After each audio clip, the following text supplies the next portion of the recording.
The crystal chandelier cast fractured light across the private dining room, each prism splitting the warm glow into tiny rainbows that danced across the white tablecloth. I could feel a single tear sliding down my cheek before I hastily wiped it away, hoping no one had noticed. The gentle clink of silverware against fine china suddenly stopped. In the silence that followed, my heartbeat seemed to echo off the mahogany-paneled walls. "Dinner's not over," he said coldly, "until you tell me why you cried." Alessio Moretti's voice was quiet, almost a whisper, but it carried the weight of a command that froze everyone at the table. His security detail, 3 men in dark suits positioned strategically around the room, shifted uncomfortably. The waitstaff disappeared like smoke, the heavy door closing with a soft click that sounded like a prison cell locking. I hadn't meant to cry. I hadn't meant for him to see. 3 weeks ago, I was just Emma Carter, a 26-year-old pastry chef working double shifts at Bellissimo, one of Chicago's most exclusive Italian restaurants. My world consisted of pre-dawn alarms, flour-covered aprons, and the constant worry about making rent on my cramped studio apartment. Then he walked in, and everything changed. I still remember the first time I saw Alessio. The restaurant had emptied except for the corner table, his table. Chef Paolo had nervously informed us that Mr. Moretti always had the same table, always after regular hours, always with absolute privacy. I was finishing a trio of tiramisu when Paolo frantically gestured for me to come to the kitchen doors. "He's asking for the pastry chef," he hissed, his accent thickening with anxiety. "You go, now." Through the small window in the swinging door, I caught my first glimpse of him. Broad shoulders draped in a suit that probably cost more than my yearly salary, dark hair swept back from a face that belonged on Italian currency. Even seated, he radiated power. 2 bodyguards stood nearby, their eyes constantly scanning the empty restaurant. "I can't," I whispered, suddenly aware of my messy bun, the flour dusting my cheeks, the burn mark on my forearm from an earlier mishap with the oven. "You must," Paolo insisted, already untying my apron. "He owns half this city, including this restaurant. When he asks, we answer." Walking to his table felt like crossing an ocean. My legs trembled beneath me, each step on the plush carpet feeling like quicksand. When I finally reached him, Alessio Moretti looked up, and I felt the air leave my lungs. His eyes were dark, almost black, framed by thick lashes that any woman would envy. A day's worth of stubble shadowed his jaw, giving him a dangerous edge that made my skin tingle with warning. "This tiramisu," he said, his voice a low rumble accented with the remnants of his Italian heritage, "is different from what I usually receive here." I swallowed hard. "I'm sorry if it's not to your liking, sir. I can prepare something else." I didn't say I disliked it. His lips curved into the ghost of a smile. "It reminds me of how my grandmother made it in Florence. Less sugar, more espresso, bold." "Thank you," I managed, unable to look away from his gaze. "You're new." It wasn't a question, but I answered anyway. 6 months, sir." He studied me for a long moment, then nodded toward the chair across from him. "Sit." I hesitated, glancing back at the kitchen where Paolo was frantically gesturing for me to comply. "I don't bite," Alessio said, amusement flickering in his eyes, "unless provoked." That night, I sat across from the most powerful man in Chicago as he asked me questions about pastry, about techniques, about my training. He listened with unsettling intensity, as if my opinions on the proper way to fold laminated dough were somehow vital intelligence. When I finally escaped back to the kitchen, my heart was racing, and I couldn't explain why. The next night, he returned, and the next. Always after closing, always requesting me personally. Within a week, our conversations had expanded beyond pastry to books, art, my childhood in a small Michigan town. He revealed little about himself, but I gathered enough. Orphaned young, raised by his grandmother in Italy, moved to America as a teenager. The whispers among the staff filled in what he didn't say. Heir to the Moretti crime family, took control at 25 after his uncle's mysterious death. Ruthless in business, lethal to enemies. I told myself I was imagining the way his eyes followed me, the way his fingers occasionally brushed mine when I served him dessert. I convinced myself that the expensive box of French vanilla beans that appeared in the kitchen with my name was simply appreciation for a restaurant employee. Then came the night I accidentally dropped a plate, shattering it at his feet. I knelt immediately to clean it up, apologizing profusely. As I gathered the larger pieces, a shard sliced across my palm, drawing blood. Before I could react, he was kneeling beside me, taking my hand in his much larger one, pressing a pristine handkerchief against the cut. "Careful, Piccola," he murmured, his thumb stroking the inside of my wrist. "Precious things should be handled with care." The next morning, a man in a black suit appeared at my apartment door. "Mr. Moretti requests your presence for dinner," he said, handing me an envelope containing an address and a time. Not a request, a summons. I shouldn't have gone.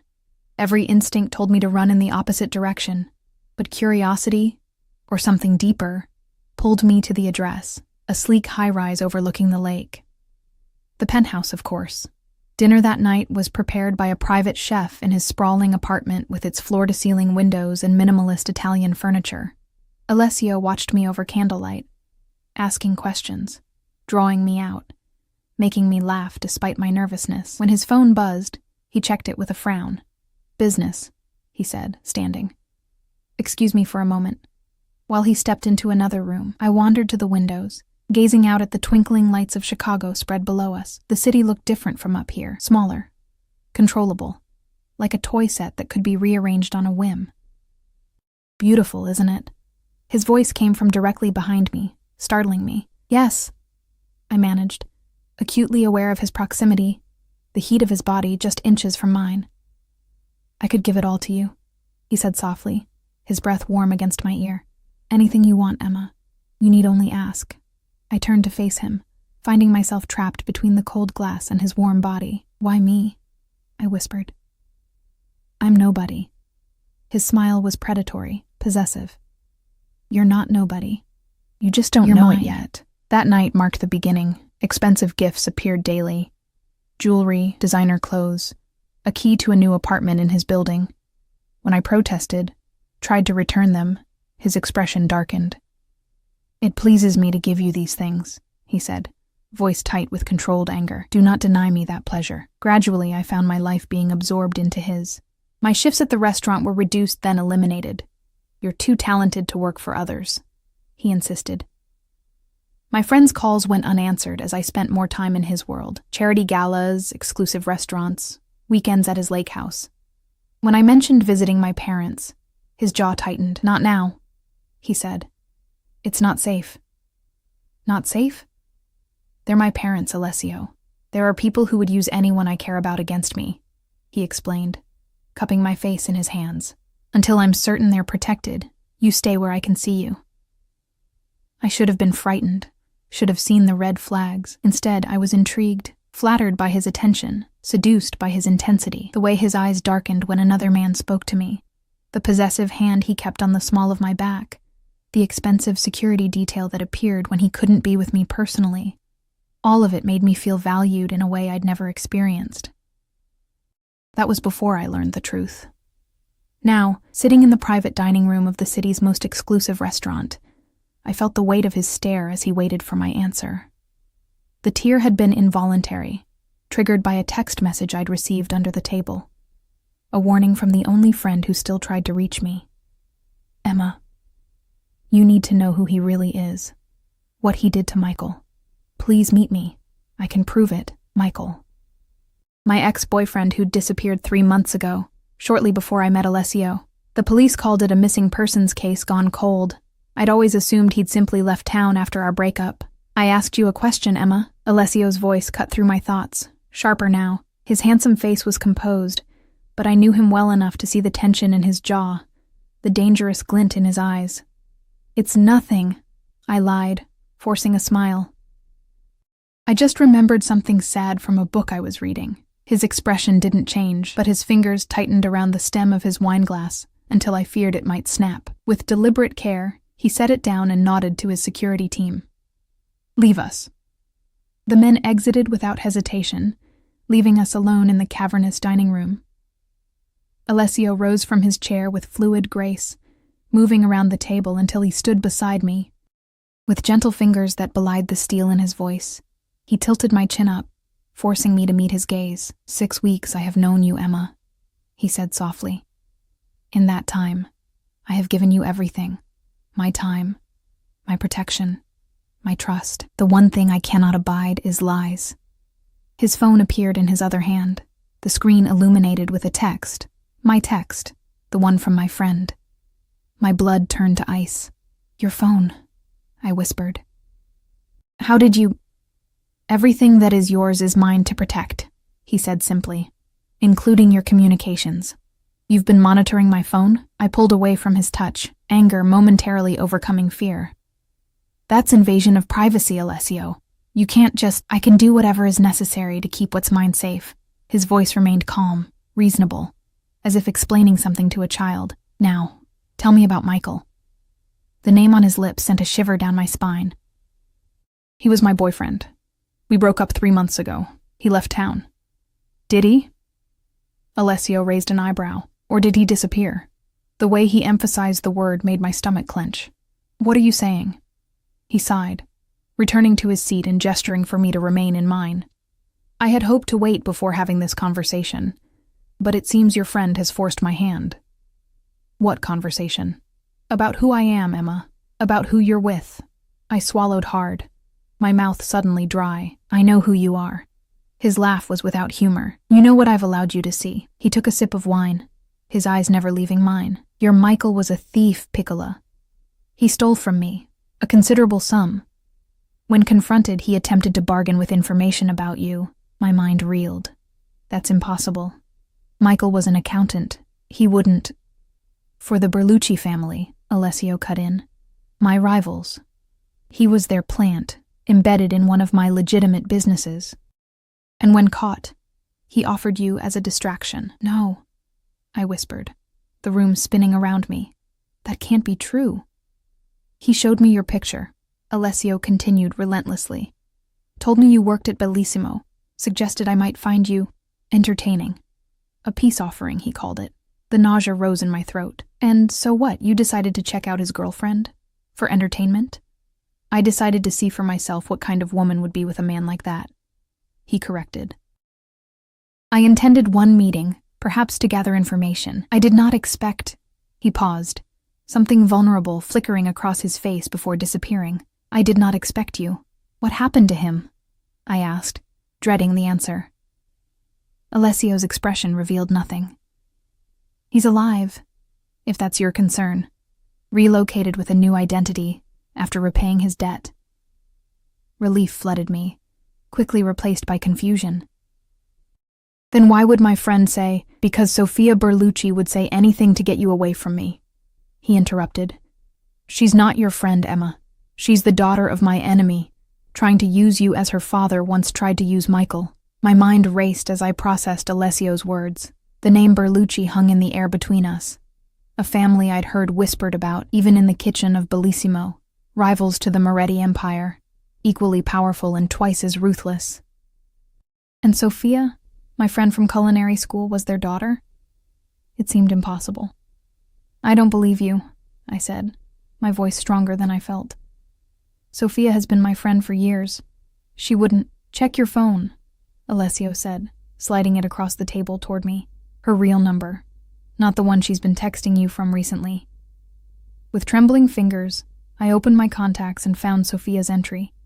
The number was different from the texts I'd been receiving this past week. I looked up at Alessio, confusion clouding my thoughts. The Berluccis have been trying to infiltrate my organization for years, he explained, his voice softening slightly. When Michael failed, they moved to their next option, you. Me? I'm nobody. I'm just a pastry chef. You are the woman I care about, he said simply, as if that explained everything. And in his world, perhaps it did. The restaurant around us had grown quiet, the staff gone, the security team waiting somewhere beyond the heavy doors. It was just us now, the candles burning lower, casting dancing shadows across Alessio's sharp features. So everything between us has been a lie? I asked, the pain in my chest surprising me with its intensity. You only approached me because of Michael? Because of some mob war? Alessio's expression darkened, and he leaned forward, his presence suddenly filling the room like a gathering storm. "Do not insult what is between us," he said, each word precise and dangerous. "Yes, I approached you because of circumstances, but everything since, every moment, every touch, every gift, that was my choice. Because I wanted you. Because something in you calls to something in me." He stood suddenly, moving to my side of the table and pulling my chair out. Taking my hand, he guided me to my feet until we stood inches apart, his dark eyes boring into mine. "Come with me," he said. Not a request, but not quite a command either. "There is something you need to see." Outside the restaurant, his sleek black Bentley waited, the driver opening doors as soon as we appeared. Alessio kept his hand on the small of my back, guiding me with the possessive touch I'd grown accustomed to. Once inside the car's plush interior, he drew me against his side, his arm heavy across my shoulders. "Where are we going?" I asked, watching the glittering Chicago skyline slide past the tinted windows. "To see the truth," he answered cryptically, his attention divided between me and the series of texts appearing on his phone. He fired off rapid responses, his fingers moving with practiced efficiency before he tucked the phone away and returned his full attention to me. "You deserve to know exactly who and what I am before you decide." "Decide what?" His smile was both tender and predatory. "Whether to stay." The car turned onto Lakeshore Drive, then down a series of increasingly industrial streets until we reached the harbor. Security vehicles flanked us, peeling off to create a perimeter as our car stopped near a warehouse. Alessio exited first, scanning the area before offering his hand to help me out. The night air carried the scent of the lake, cool and damp against my skin. "Stay close to me," he murmured, his arm wrapping possessively around my waist as he guided me toward the warehouse. "No matter what you see or hear, remember you are under my protection. No one will harm you."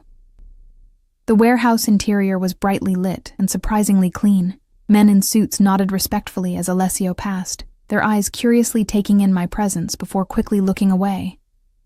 We walked through a main area filled with shipping containers and forklifts, then through a heavy metal door that led to a hallway of offices. At the end of the corridor, 2 guards stood outside a door. They stepped aside immediately, one opening the door for us. Inside was a simple room with concrete floors and metal chairs. In the center sat Sophia, her usually perfect hair disheveled, her expensive clothes wrinkled. When she looked up and saw me, her eyes widened. "Emma!" She tried to stand, but was gently pressed back into her seat by one of Alessio's men. "Thank God. You need to run. He's—" "Careful of your next words, Ms. Berlucci," Alessio interrupted, his voice deceptively calm. "I've brought Emma here so she can hear the truth from your lips. No more games." Sophia's eyes darted between us, calculation replacing her initial panic. "Emma, whatever he's told you—" "The truth, Sophia," I cut in, surprised by my own steadiness. "Were you really my friend all these years? Or was I just positioned? Like Michael?" Something flickered across her face. Guilt, perhaps. "It wasn't like that in the beginning," she said finally. "We were friends. Real friends. But when my father found out you were dating Michael—" "He saw an opportunity," Alessio finished for her. "Tell her the rest." Sophia's shoulders slumped. "Michael was already working for my family. Dating you was convenient. A backup plan. If he got caught, you were his insurance policy." The room tilted slightly, and I felt Alessio's hand steady me at the small of my back. "And after Michael disappeared?" I asked, dreading the answer. "I was supposed to get close again, convince you Moretti was dangerous. My father thought—" She hesitated, glancing nervously at Alessio. "He thought if we could turn you against him, make you leave him publicly, it would weaken his position." "How would that weaken anything?" I asked, genuinely confused. Alessio's laugh held no humor. "Because, Piccola, in our world, a man who cannot protect what he values most is seen as vulnerable. If the woman I've claimed so publicly were to leave me, especially out of fear—" He shrugged. "It creates an impression of weakness others might exploit." My head was spinning with implications. "So I'm what? A pawn? A trophy to be fought over?" To them, yes, Alessio said, his voice hardening. To me, never. I turned to face him fully, searching his expression for any hint of deception. And Michael, is he really alive? Something dangerous flashed in Alessio's eyes. Would you prefer he wasn't? Of course not. I just want the truth. He nodded to one of his men, who produced a tablet and pulled up a video feed. On the screen was Michael, alive and apparently unharmed, sitting at a cafe table somewhere sunny. The timestamp on the footage showed it was from earlier that day. He works for me now, Alessio explained. From a safe distance. His financial skills are useful, and he has motivation to remain loyal. Relief washed over me, quickly replaced by a new wave of betrayal. Michael had been part of this all along, using our relationship as cover for whatever criminal activities he was involved in. Had anything in my life these past months been real? As if reading my thoughts, Alessio turned to Sophia. You've served your purpose. My men will escort you back to your father with a message. Emma is mine now. Any further attempts to interfere will be met with consequences neither of you will survive. Sophia's face paled, but she managed a defiant lift of her chin. He won't stop. You know that. Then he's a fool, Alessio replied coldly, and fools in our business don't live long. He turned to me, his expression softening marginally. Wait for me in the car, Tesoro. This conversation is no longer for your ears. Part of me wanted to protest, to demand to stay, but the look in his eyes brooked no argument. I allowed one of his security men to escort me back to the waiting Bentley, my mind reeling with everything I'd learned. Inside the car, I watched the warehouse through the tinted windows, half expecting to hear gunshots or screams. Instead, 10 minutes later, Alessio emerged alone, his face composed as he walked unhurriedly to the car. When he slid in beside me, I caught the scent of his cologne mingled with something metallic. Is she? I couldn't finish the question. Alive and unharmed, he assured me, taking my cold hands in his warm ones. Despite what you may think of me, Emma, I don't kill women, especially not ones who might still serve a purpose. What purpose? Her father will be more careful now that he knows I have proof of his scheme. It buys us time. The car pulled away from the harbor, melting back into the Chicago traffic. Alessio kept hold of my hand, his thumb tracing circles on my palm in a gesture that should have been soothing, but only heightened my awareness of how dangerous the man beside me truly was. Take me home, I said quietly, staring out at the city lights. Emma, my home, I clarified. My old apartment. I need time to think. His jaw tightened, a muscle working beneath the skin. It's not safe. It was safe enough 3 weeks ago, I countered. That was before Berlucci knew you were important to me. Alessio shifted in the seat to face me fully, his dark eyes intense in the dim light of the car. I understand you need space to process everything, but I will not compromise your safety, not even for your comfort. Before I could argue, he pressed a button on the car's console. Take us to the penthouse, he instructed the driver, then turned back to me. You can have the guest wing to yourself. I won't intrude, but you will stay where I can ensure your protection. The quiet authority in his voice should have angered me. Who was he to decide where I could go? But exhaustion and emotional overload were taking their toll. I leaned back against the leather seat, suddenly too tired to fight. Fine, I conceded, but this doesn't mean I'm staying permanently. I need to figure out what all of this means. What I want. Fair enough. His relief was palpable, though he tried to hide it. Whatever you decide, know this. Everything I've done has been to protect you, even from truths I knew would hurt you. We rode the rest of the way in silence, the city lights blurring through my tears. By the time we reached his building, I had composed myself, determined to maintain whatever dignity I had left. The penthouse was exactly as I remembered, sleek, minimalist, with floor-to-ceiling windows showcasing the city spread below like a carpet of stars. Alessio instructed his staff to prepare the guest wing, then turned to me. Are you hungry? He asked. Our dinner was interrupted. The thought of food made my stomach turn. No, I just want to sleep. He nodded, then surprised me by keeping his distance, not touching me as he usually would. If you need anything at all, you have only to ask. My security team will be outside your door all night. To keep me in or others out, I challenged. His smile held a hint of sadness. You are not a prisoner, Emma.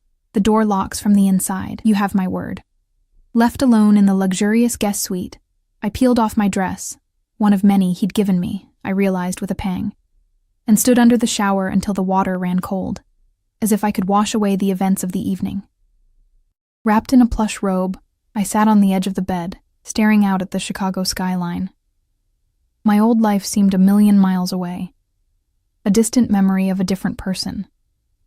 I must have fallen asleep, because the next thing I knew, sunlight was streaming through the windows I'd forgotten to cover. For a moment, I was disoriented, until the events of the previous night came rushing back. I sat up, finding a neatly folded stack of my clothes on a nearby chair, clothes from my old apartment. Dressing quickly, I ventured into the main living area, half expecting to find Alessio waiting. Instead, I found a note on the kitchen counter, written in his precise handwriting. Emma, business requires my attention this morning. Help yourself to anything in the kitchen. Giorgio will drive you anywhere you wish to go, though I hope you'll consider staying until we can speak again. There are matters still unresolved between us. Whatever you decide, know that you are the unexpected light in a life long accustomed to darkness. I traced my fingers over the words, trying to reconcile the man who wrote them with the cold, dangerous figure from last night. The man who had threatened Sophia with such casual menace, who had somehow coerced or blackmailed Michael into working for him, who had men stationed outside my door while I slept. The same man who looked at me as if I were precious, who remembered how I took my coffee, who played Debussy on the piano when he thought I was asleep because he knew I loved it. A knock at the door startled me from my thoughts. Opening it cautiously, I found a young woman with a tray of fresh pastries and coffee. Mr. Moretti asked that these be delivered when you woke, she explained, setting the tray on the counter. He also wanted me to give you this. She handed me a small velvet box and discreetly withdrew, leaving me alone with my thoughts and a box I was afraid to open. When I finally worked up the courage, I found not jewelry as I'd expected, but a key. A simple key on a silver chain with a note that read, Your freedom is yours alone to give or withhold. This is to my private lake house. No security, no staff. Just peace if you want it. The gesture moved me more than any diamond ever could have. He was offering me space, sanctuary, a place to think without his overwhelming presence. It was the first gift he'd given that asked nothing in return. My phone buzzed with an incoming text. Alessio. The choice is yours, Piccola. Stay. Go. Take time at the lake. Whatever you decide, know that my feelings for you were never part of any game or strategy. They are the most real thing in my life. I sank onto a bar stool, coffee forgotten, the key heavy in my palm. The rational part of me knew I should run as far and as fast as possible from this man and his dangerous world. But another part, a part that had awakened under his touch, his gaze, his protection, whispered that I had never felt more alive than I did with him. The question was, could I live with the truth of who he was? Or more terrifyingly, could I live without him? The lake house was exactly as Alessio had described, secluded, peaceful, with nothing but the gentle lapping of water against the shore to disturb the silence. I'd been here for 3 days, wandering the spacious rooms, sitting on the dock with my feet dangling in the cool water, thinking. No security detail shadowed my movements. No staff hovered nearby to attend my needs. For the first time in weeks, I was truly alone with my thoughts. Alessio had kept his word, giving me the space I'd asked for, though his presence lingered in every corner of the house, in the books on the shelves that matched my reading preferences, in the fully stocked kitchen with all my favorite ingredients, in the piano by the window, where I imagined his fingers moving across the keys. He hadn't contacted me since that text, respecting my need for distance. Part of me was grateful, another part ached at the silence. On the 4th morning, I woke to the sound of raindrops pattering against the bedroom windows. The sky hung low and gray over the lake, turning the water a steely blue that matched my mood. I wrapped myself in one of the soft throw blankets from the bed and padded barefoot to the kitchen to make coffee. As the rich aroma filled the air, I gazed out at the rain-swept landscape and made a decision. I couldn't hide here forever, caught between two worlds. It was time to face reality, whatever that might be. I called the driver Alessio had left at my disposal, asking him to take me back to Chicago. As we drove through the misty countryside toward the city, I watched raindrops chase each other down the car window and wondered what awaited me there. The penthouse was quiet when I arrived. No sign of Alessio or his staff. Had he given them all the day off, knowing I might return? Or was he simply out on business?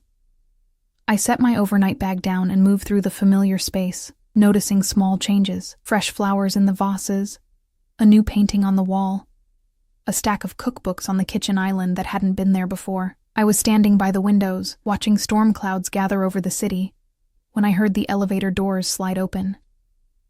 I didn't turn around. I knew his footsteps, knew the particular silence that followed him like a shadow. "You came back," Alessio said softly from behind me. Not a question, but a statement tinged with something like relief. I turned to face him. He stood in the center of the living room, still in his suit despite the late hour, his dark hair slightly damp from the rain.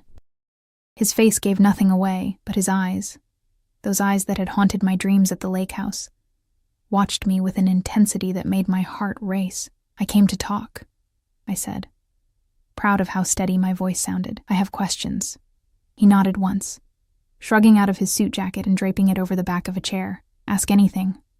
No more secrets." "Who are you, really?" I began. The most fundamental question of all. "Not what your business is or what you do. Who are you, Alessio Moretti?" Something flickered across his face. Surprise, perhaps, that this was my first question rather than demands about his criminal activities. "I am a man who was born into one life and forced to build another," he said after a moment, moving to the bar to pour 2 glasses of wine. He handed one to me before continuing. "My father died when I was 4. My mother when I was 7. My grandmother raised me in Florence until I was 15, when my uncle, my father's brother, brought me to America." He gestured for me to sit, taking the chair opposite mine, keeping a careful distance between us. "My uncle was not a kind man," he continued, his accent thickening slightly with memory. "He had built the Moretti organization in Chicago, taking what had been a small family operation in Italy and turning it into something larger, more violent. He wanted an heir, someone to mold in his image. I was convenient. Did you have a choice?" I asked softly. His smile was bitter. "There is always a choice, Piccola. Mine was between becoming what he wanted or becoming dead. I chose survival." He took a sip of his wine. "By 20, I was running half his operations. By 25, I had taken control of all of them. After his mysterious death," I said, remembering the whispers I'd heard. Alessio's eyes met mine, unflinching. "Yes. A heart attack officially. Very convenient timing. Did you—" I couldn't finish the question. "Have him killed?" Alessio's expression remained neutral. "No, but I did nothing to prevent it when I learned of the plot against him. He had become a liability, reckless, violent beyond necessity. He would have brought everything down eventually." I nodded slowly, processing his words. This was the cold calculation of his world, so foreign to mine. "And now? What kind of organization do you run?" "A diversified one," he replied. "Legitimate businesses, shipping, real estate, restaurants like Bellissimo, and yes, other enterprises, protection, gambling, certain imports that bypass traditional taxation." "Criminal enterprises," I clarified. "By legal definition, yes," he set his glass down, leaning forward. "I won't insult your intelligence by claiming my hands are clean, Emma. I have done things, ordered things done, that would horrify you. But I have limits, lines I will not cross. No drugs, no trafficking of any kind, no violence against innocents. And Michael?" I challenged. "Was he innocent?" Alessio's expression hardened. "He stole $2 million from one of my companies, money that belonged to me and to the families of my employees. When confronted, he offered you as a bargaining chip. No, Emma. Michael was not innocent." I flinched at the coldness in his voice, at the reminder of Michael's betrayal. "So everything between us began because of him. Because of business." Alessio stood abruptly, pacing to the window and back, energy radiating from him like heat. It began that way, yes. I wanted to see this woman he thought would distract me. I was curious, perhaps a little amused by his presumption. He stopped directly in front of me, his dark eyes intense. But the moment I saw you, flower on your cheek, that stubborn set to your chin when Paolo pushed you forward, everything changed. How am I supposed to believe that? I whispered, though something in me already did. He knelt before my chair, bringing us eye to eye, close enough that I could feel the warmth of his breath but not touching me. Because in my world, Emma, I could have had you brought to me at any time. I could have taken whatever I wanted through force or fear. Instead, I came to you night after night, talking about pastries and books, learning your favorite colors, your dreams, the way your voice changes when you speak of your family. His words washed over me, stirring memories of those early evenings at the restaurant, the gradual way he'd drawn me into his orbit. I didn't plan to care for you, he continued, his voice rough with emotion. It was inconvenient, dangerous even. Caring makes a man vulnerable. And in my position, vulnerability is a luxury I cannot afford. Then why? Because some forces cannot be controlled, he interrupted, finally reaching out to take my hands in his. Not even by men like me, who are accustomed to controlling everything. I looked down at our joined hands, his large and strong, scarred in places from a life I could only imagine. Mine smaller, with burns from ovens and tiny nicks from kitchen knives. Different worlds, different lives. I need to know what happens now, I said quietly. If I stay, if I go. What does either choice mean? Alessio's grip tightened fractionally. If you go, I will ensure your safety from a distance. New identity, new location, enough money to build whatever life you want. The Berluccis will not find you. And you? Would you find me? His jaw worked for a moment before he answered. No. If you choose to leave, I will respect that choice. No matter the cost to me, the thought of never seeing him again created an unexpected hollow in my chest. And if I stay? If you stay, he said carefully, you accept my world, with all its complexities and dangers. You accept my protection, which may sometimes feel confining, but is always for your safety. You accept that there are parts of my business you cannot know, not because I don't trust you, but because that knowledge itself would put you at risk. Would I be a prisoner in a gilded cage? I asked bluntly. His expression softened. No, Emma. You would be my partner, my confidant in all things outside business. Your life would still be yours, your baking, your friends, your family, with adjustments for security, yes, but not prison. Never that. And us? What would we be? Alessio rose to his feet, pulling me gently up with him until we stood inches apart. We would be what we already are. Two people who found each other against impossible odds. Two souls who recognized something essential in each other. He lifted a hand to cup my face, his touch achingly tender. I am not a good man by conventional standards, Emma, but I would be good to you, always. You would want for nothing, not safety, not freedom within reason, and certainly not love. The word hung in the air between us, a declaration he had never made before. I searched his face, looking for any hint of manipulation or deception, but found only raw vulnerability. Perhaps the first time he'd shown it to me completely. I need time, I said finally. Not away this time, but here, with you, to see what this life really means day to day. To make an informed choice. Relief washed over his features. Then time you shall have. Stay here. See how we fit together in this life. If at any point you decide it's not what you want, you need only say the word, and you'd let me go? Just like that? His smile held sadness. Not just like that, Piccola. It would break something in me, but yes, I would let you go. The weeks that followed settled into a strange new normal. Alessio included me in the legitimate parts of his life. Dinners with business associates, charity events, meetings with his restaurant managers. He kept his promise about the other parts, disappearing for hours sometimes, but never discussing where he'd been or what he'd done.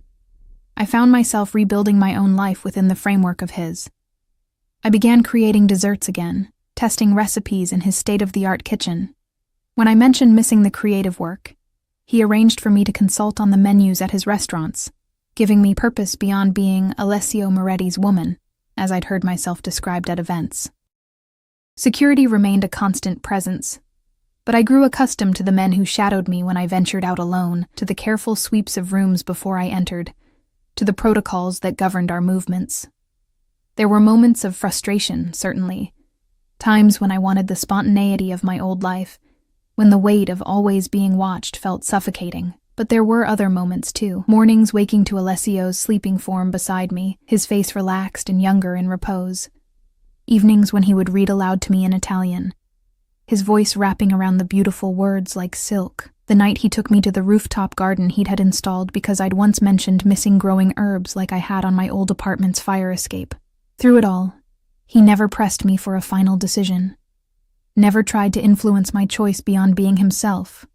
Complex, controlled, capable of both terrifying coldness and breathtaking tenderness. Then came the night that changed everything. I was at one of Alessio's restaurants downtown, overseeing the implementation of a new dessert menu. It was late, past closing, and I was alone in the kitchen with just 2 security men waiting discreetly by the exit. Alessio was due to pick me up at 11, after a meeting he'd been vague about. As I boxed up the last of the sample desserts, I heard a commotion from the dining room, raised voices, something heavy falling. Before I could react, the kitchen door burst open, and 3 men I didn't recognize stormed in, guns drawn. "Don't move," the leader barked, his face twisted with contempt. "Moretti's little baker, right? You're coming with us." My security detail was nowhere to be seen. Neutralized, I realized with horror. As the men approached, I backed away until I hit the counter, my hand closing around the first thing I could reach, a heavy rolling pin. "Mr. Berlucci sends his regards," one of them sneered, reaching for my arm. In that moment, survival instinct took over. I swung the rolling pin with all my strength, catching the nearest attacker on the temple. He staggered back, cursing, as the other 2 lunged for me. I fought wildly, knocking over trays and equipment, creating chaos in the tight space of the kitchen. A gunshot cracked the air, and I felt a searing pain across my upper arm. Warm blood soaked through my sleeve as I stumbled backward, cornered now between the industrial ovens with nowhere left to run. The leader raised his gun, aiming directly at me. "Mr. Berlucci wanted you alive, but dead will work too. A message is a message." I closed my eyes, bracing for the impact that never came. Instead, the kitchen door crashed open again, and all hell broke loose. When I opened my eyes, Alessio stood in the doorway, a gun in his hand, and murder in his eyes. Behind him, his security team flooded in, overwhelming my would-be abductors in seconds. But Alessio didn't join the fray. His focus was entirely on me as he crossed the kitchen, holstering his weapon and gathering me carefully into his arms. "Emma," he whispered, his voice ragged as he examined the wound on my arm. "I'm here now. You're safe." The controlled, dangerous man I'd come to know was gone, replaced by someone raw with fear and relief. His hands trembled slightly as he pressed a clean towel to my bleeding arm, his eyes never leaving my face. "I fought back," I said, shock making my voice sound distant and strange. "I hit one of them with a rolling pin." A flash of fierce pride crossed his features. "My brave, impossible woman." He pressed his forehead to mine. "When I got the alert that something was wrong, when I couldn't reach you." He swallowed hard. "I've never been so afraid." As his security team dealt with the attackers, Alessio personally guided me to the waiting car, insisting on having his private doctor meet us at the penthouse rather than risking a hospital. He didn't leave my side as the doctor cleaned and stitched the graze wound, his face a mask of controlled rage that softened only when looking at me. Later, after the doctor had gone and the penthouse was quiet again, Alessio brought me tea in bed, sitting beside me with an uncharacteristic hesitancy. "This is why I wanted you protected," he said quietly. "Why I couldn't bear the thought of you alone in your old apartment. Berlucci has been waiting for an opportunity like tonight." I nodded, understanding now in a way I hadn't before. The security that had sometimes felt stifling was the only thing standing between me and men like those in the kitchen. Alessio's world was dangerous, not just as an abstract concept, but as a tangible reality that had left me bleeding, and could have been much worse. What happens to them? I asked, not sure I wanted the answer. Alessio's expression hardened. They will provide information, then face consequences for touching what is mine. Will you kill them? The question slipped out before I could reconsider. He held my gaze steadily. Do you really want that answer, Emma? I thought for a long moment, then shook my head. No, I don't think I do. Some lines were better left uncrossed, some knowledge better left unshared. He nodded, accepting my choice with respect. This changes things, he said after a while. After tonight, Berlucci will escalate. It's no longer safe for you here in Chicago. Fear gripped me. You're sending me away? No, he said firmly, taking my hands in his. I would never send you away. But I think perhaps it's time we both left, at least for a while. I have properties in other countries, businesses that need attention. We could go to Italy, to the villa where I grew up, or Switzerland, Monaco, anywhere you wish. We? I repeated, catching the significance. If you'll have me, he said, a vulnerability in his voice I rarely heard. If you've made your choice. Looking at him in that moment, the dangerous man who had rushed into a firefight for me, who now sat offering me the world with uncertainty in his eyes, I realized my choice had been made long before tonight, perhaps from the first moment he'd asked me about tiramisu, and my hands had trembled under his gaze. Yes, I said simply. I choose you, Alessio. Your world, your life, the dangers and the beauty of it. All of it. The tension drained from his shoulders, and he gathered me carefully into his arms, mindful of my injury. You are the bravest person I've ever known, he murmured against my hair, to walk into this life with open eyes, knowing what it is. Not brave, I corrected. Just unable to imagine a life without you in it anymore. He drew back slightly, his dark eyes searching mine. I love you, Emma. Beyond reason, beyond safety, beyond the good sense that has kept me alive all these years. Whatever comes, whatever we face, know that this, what I feel for you, is the truest thing in my life.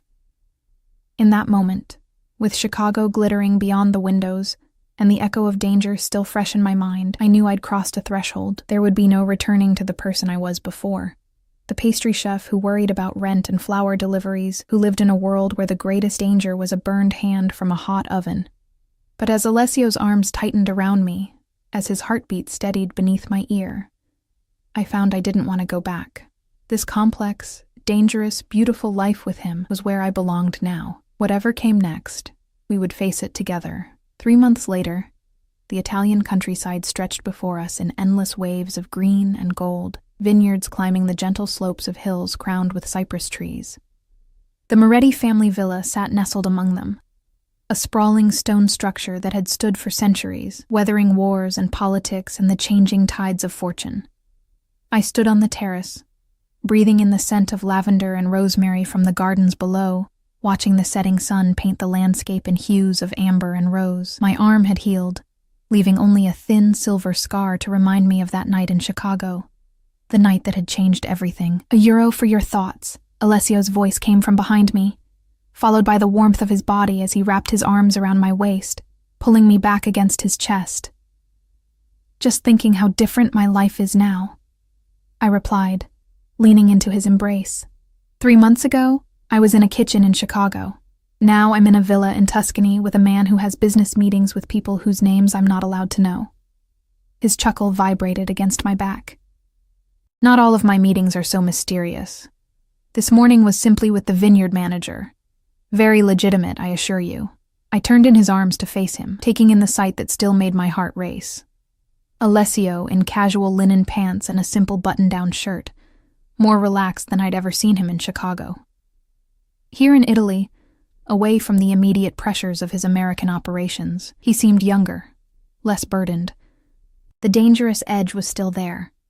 It was part of him, ingrained in the vigilant way he scanned rooms, the careful way he planned our movements, but it was tempered by something like peace.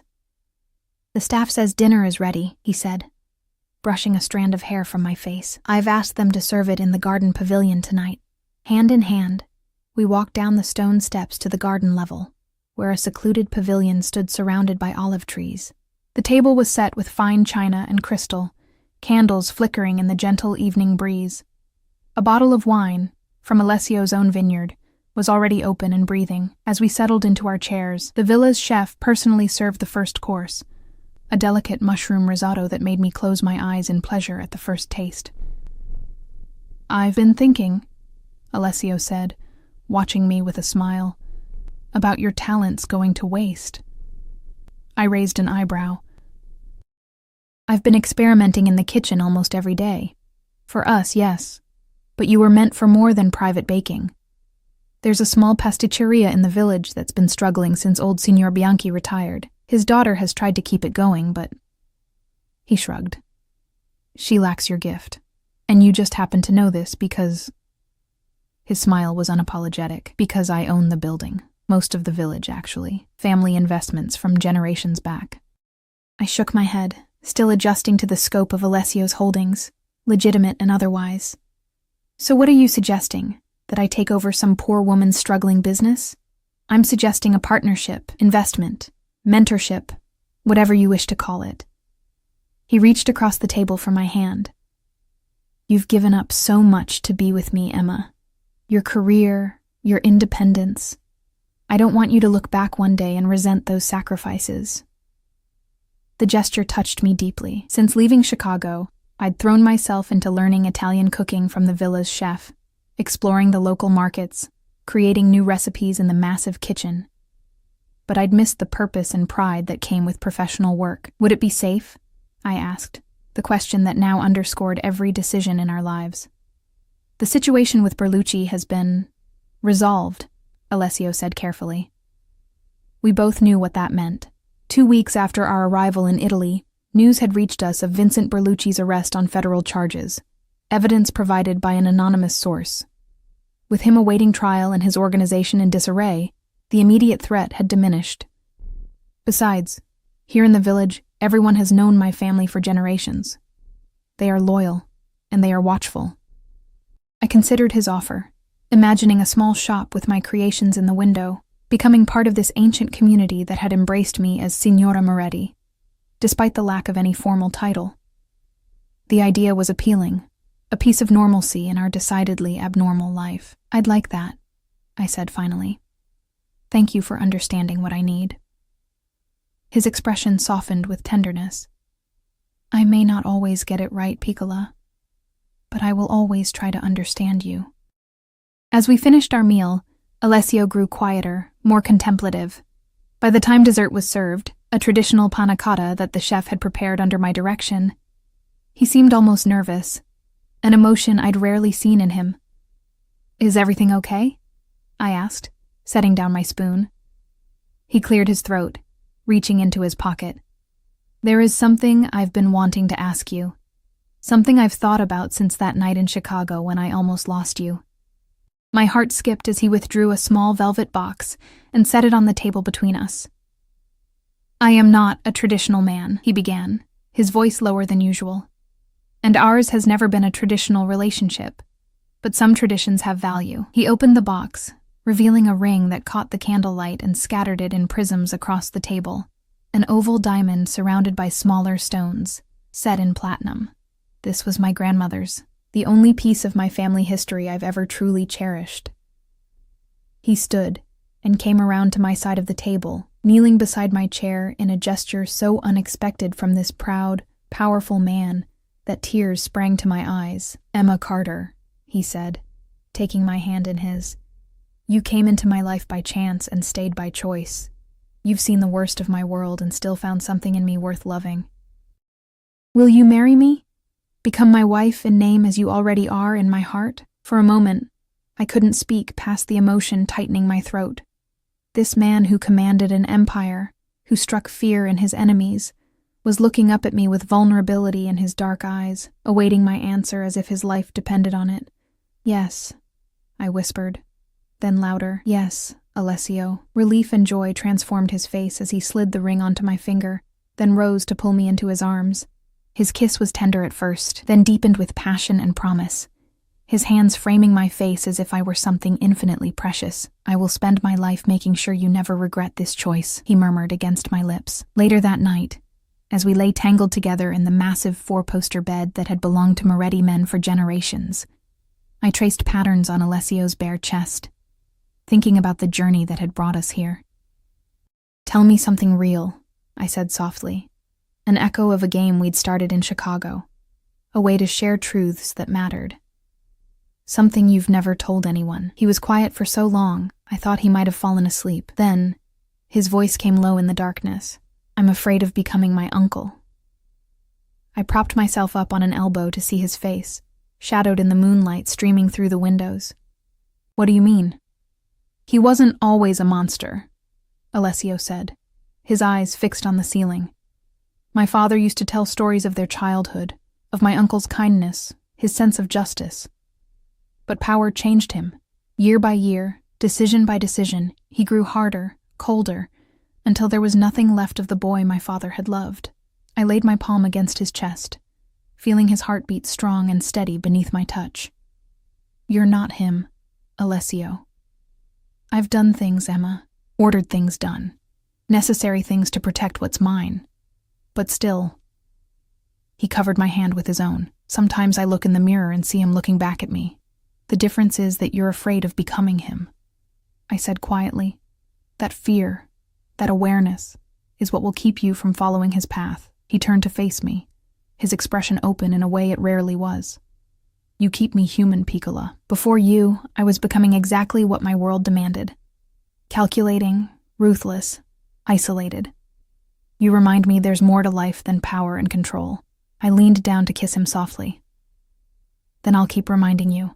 Every day." A distant sound caught his attention, a car on the gravel driveway. In an instant, the vulnerability was gone, replaced by alertness as he sat up, reaching for his phone. "Are we expecting someone?" I asked, already knowing the answer. In our world, unexpected visitors were never welcome.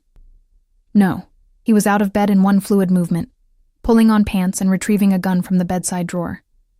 "Stay here. Lock the door behind me." "Alessio." "Please, Emma." His voice was taut with tension. "Just once. Don't argue." I nodded, following him to the door and securing it after he left. Through the window, I could see the glow of headlights in the courtyard below. Then the flash of security lights as Alessio's men mobilized with practiced efficiency. Minutes stretched like hours as I waited, wrapped in a silk robe, straining to hear any sound that might indicate what was happening. When a gentle knock finally came, I approached cautiously. "Emma, it's me." Alessio's voice, calm and controlled. "Everything is fine." I unlocked the door to find him looking more puzzled than alarmed. "What happened? Who was it?" "Sofia Berlucci," he said, the name sending a chill through me. "She came alone, unarmed, asked to speak with you." "With me?" I blinked in surprise. "Why?" "She wouldn't say. Only that it was important and concerned both of us." He studied my face. "You don't have to see her. I can send her away." I considered our options. Sofia had been my friend once, before I knew the truth about her family, about Michael, about the web of deception that had surrounded my life. "No," I decided. "I want to hear what she has to say." Alessio nodded, respecting my choice, though concern lingered in his eyes. "She's in the library. My men have searched her thoroughly. I'll be with you the entire time." 20 minutes later, freshly dressed and with Alessio's steadying presence beside me, I entered the library to find Sofia standing by the fireplace. She looked thinner than I remembered, her designer clothes hanging loosely on her frame, dark circles beneath her eyes. "Emma," she said, relief evident in her voice. "Thank you for seeing me." "Why are you here, Sofia?" I asked, keeping my distance. "Your father is in federal custody," she finished bitterly, "thanks to information that could only have come from someone within our organization." Her gaze shifted to Alessio, who remained impassive. "You still haven't answered my question," I pressed. She sighed, dropping the pretense of composure. "I came to warn you.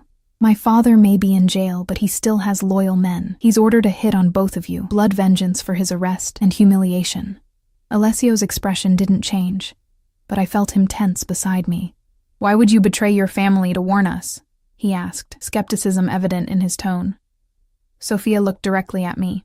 Because despite everything, you were my friend, Emma. Real friend.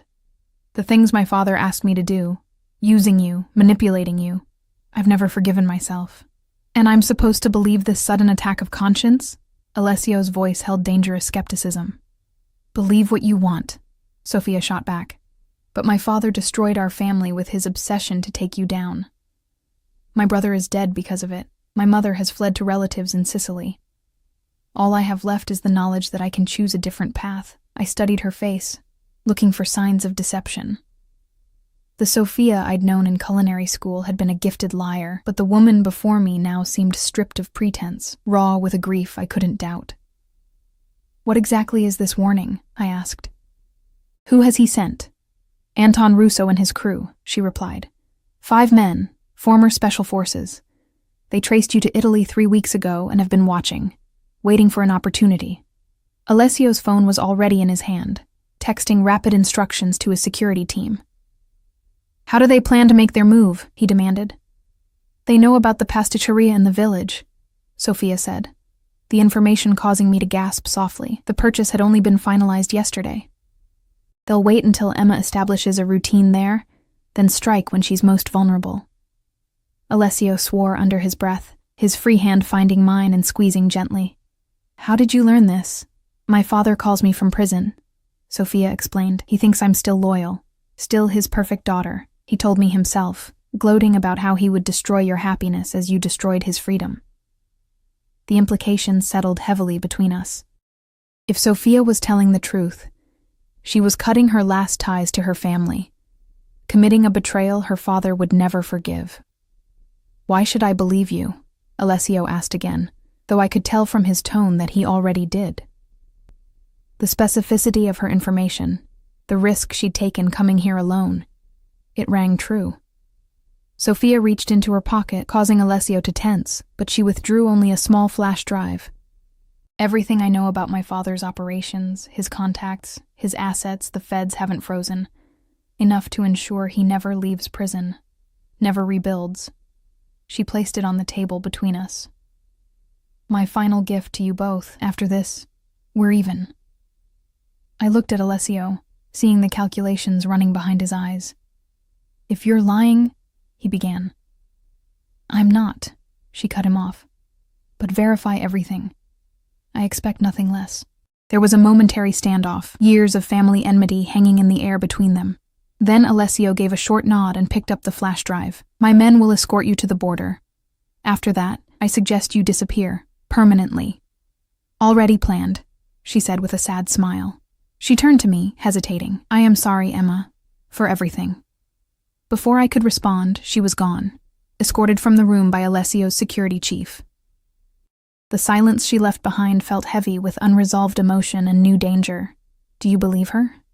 I asked finally. Alessio tucked the flash drive into his pocket.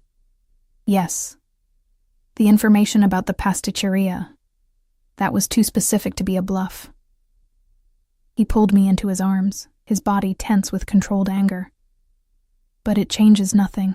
We're safe here, and we'll deal with Russo and his men before they can make a move. 2 weeks later, life at the villa had transformed. Security was heightened to levels I hadn't seen since Chicago, with armed men patrolling the grounds day and night. The pasticceria purchase was quietly canceled, with Alessio arranging for the struggling business to receive anonymous funding instead. We ventured out only with heavy protection, and never to the same places or on any predictable schedule. Through it all, Alessio was my anchor, protective without being suffocating, honest about the danger without letting fear rule our lives. At night, he held me close, sometimes waking from nightmares I could only imagine, his body tense as if ready for battle even in sleep. Then, as suddenly as it had begun, it was over. I came downstairs one morning to find Alessio in his study, speaking in rapid Italian to his security chief. When he saw me, he dismissed the man with a nod. It's done, he said simply, crossing the room to take my hands in his. Russo and his crew have been neutralized. Berlucci's assets are frozen or seized thanks to the information Sofia provided. The threat is over, Piccola. I didn't ask for details. Some boundaries between his world and mine remained, lines I chose not to cross. Instead, I focused on the relief in his eyes, the slight easing of the tension that had been his constant companion. "What happens now?" I asked. His smile was like the sun breaking through clouds. "Now we live, Emma. We plan our wedding. We open your pasticceria, yes, the same one, if you still want it. We build our life here, together. And the rest of it? Your business in Chicago, in New York?" The criminal empire he'd inherited and transformed remained an unspoken presence between us. "I have capable lieutenants," he said thoughtfully. "Men who can handle day-to-day operations while I restructure. Focus more on our legitimate interests. Build something I won't be ashamed for our children to inherit someday." The mention of children, a future I'd barely allowed myself to imagine, brought tears to my eyes. "You would do that? Change your entire life?" He cupped my face in his hands, his dark eyes intense with certainty. "For you, for us, for the family we'll build together, yes. I've lived in the shadows long enough, Emma. You've shown me there can be light, even for a man like me." 6 months later, we stood in the garden of the villa, surrounded by a small gathering of Alessio's most trusted associates, and the few friends from my old life who had accepted the invitation.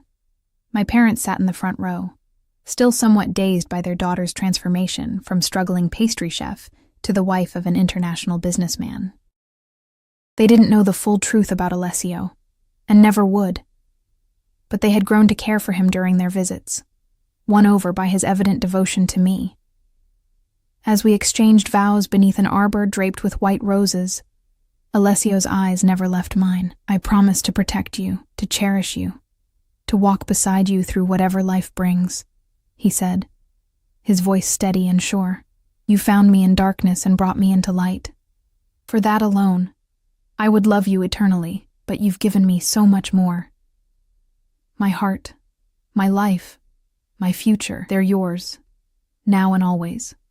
When he slipped the ring onto my finger, a simple platinum band to accompany my grandmother's diamond, I felt the completion of a journey that had begun that night in Bellissimo's kitchen, when a dangerous man had asked me about tiramisu and changed my life forever. Our reception lasted well into the night, the villa's gardens lit with thousands of twinkling lights like earthbound stars.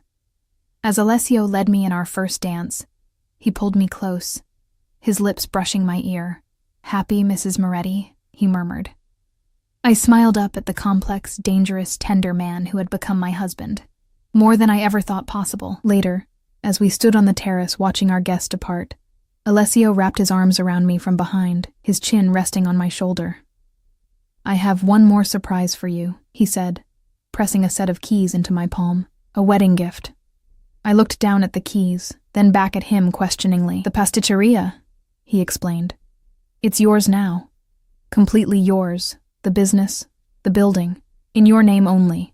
Your kingdom to rule as you see fit." Alessio. I was speechless, touched beyond words by the significance of his gift. In his world, giving up control of anything was nearly unthinkable. "I want you to have something that's entirely your own," he said quietly. "Something no one, not even me, can take from you. Your talent deserves to be shared with the world." I turned in his arms, wrapping mine around his neck. "Thank you," I whispered, meaning it for far more than just the gift. "For seeing me, for valuing me, for loving me enough to change. There's one more thing," he added, a hint of mischief in his eyes. "The apartment above the shop. I thought perhaps we might use it sometimes. A place just for us, away from security and staff, and the weight of the Moretti name." I raised an eyebrow. The fearsome Alessio Moretti, voluntarily giving up his protection? He laughed, the sound still rare enough to delight me. "Not entirely. The building has excellent security systems. But yes, occasionally I think we both need to remember what it's like to be simply Emma and Alessio. Not an empire, not a legacy, just us."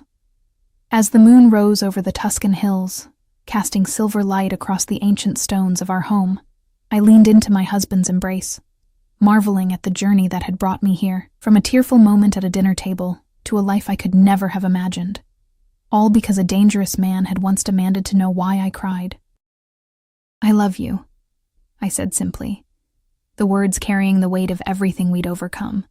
Alessio's arms tightened around me, his response a whisper against my hair. "And you, Piccola, until the end of everything." In that moment, with the night wrapped around us like a velvet cloak, I knew with absolute certainty that I had found where I belonged. Not in the safe, ordinary world I'd left behind, but here, in the arms of a complicated man, in a life that would never be simple but would always be extraordinary. Always